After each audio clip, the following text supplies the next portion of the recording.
We're now going to bring in Caleb Maupin in New York. Caleb, we're now a couple of hours into Election Day in states including in New York. What's the situation there?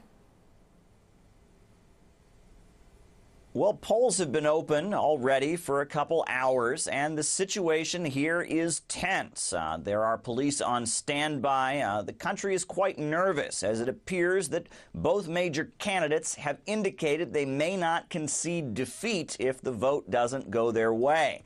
Now, all across the country, we are seeing a surge in gun sales. Gun sales are going through the roof. Now, on the West Coast, near Los Angeles, in the lead up to the vote, there was a gun store that was seeing people lined up to purchase firearms. We actually spoke with the store owner. So our first time firearm purchasing is up probably 50%. About half of the people that come into our shop are first time buyers. And that's a big deal. You know, they fear the worst to come after the elections, and, you know, that people are going to do, you know, riots and stuff like that. After the election, I think it's going to get it probably even worse. You know, and people, once they start breaking down houses and the mobs get bigger, you got to be able to protect yourself. There's a lot of people getting whatever they can in their hands. Now, already there have been calls for protests by various groups if the vote doesn't go their way.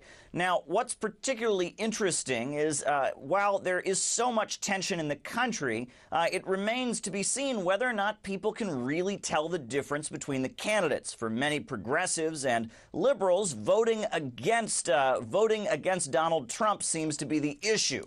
They don't seem to be quite familiar with Joe Biden's policies. We actually took to the streets here in New York and asked New Yorkers if they could name the differences between the major candidates. Here's some of what we heard.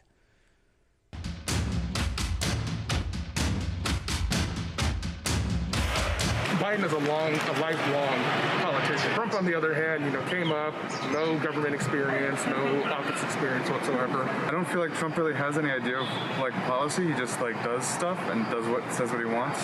Policies Joe Biden has, at least he has a policy.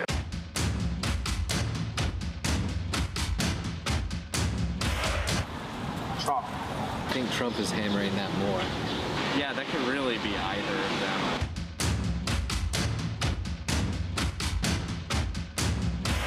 I would say it's Biden. I think that was Biden. I'm going to say Donald Trump, but it could be Biden.